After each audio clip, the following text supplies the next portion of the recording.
Hello, my only and beloved special friend. I bring exciting news. This week's Delingpod is, even by Delingpod standards, exceptionally good. It stars Scott Arthur, not his real name, who lives behind the dragon curtain in China and lived through the coronavirus pandemic and the lockdown and has all sorts of interesting stories to tell. If you want, you can hear this podcast right now. All you've got to do is become a subscriber to my Patreon page. Otherwise, you'll have to wait till later on in the week. But I hope you'll support me. So go to my Patreon page and get early access. Thank you. Just tell me some of the stuff that you were sending me. Just remind me because it was all pretty horrible, wasn't it? Well, I think one of the early things that I saw was a video from a nurse, fully kitted out. She sent it direct from her ward where she was working.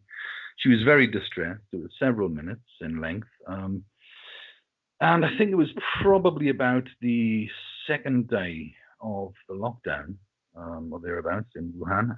And she, at that time, was very worried for her family, of course. And this was, what the primary purpose was, to warn her family and friends, and of course the country at large.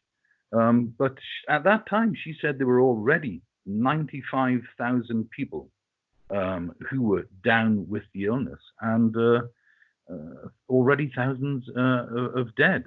Later, I watched a hidden recording done by a citizen journalist on his telephone, chatting to a doctor in Wuhan, in one of the hospitals. And she said at that time there were already, and I know it sounds incredulous, but 30,000 dead.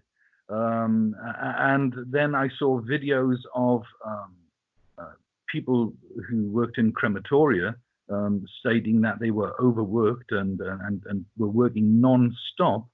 And to top that, the most gruesome thing I thought that got me was when I saw videos being made from apartment blocks at night in Wuhan, out into the distance, into the still green areas on the outskirts of Wuhan, of huge burning pyres at night, and only at night.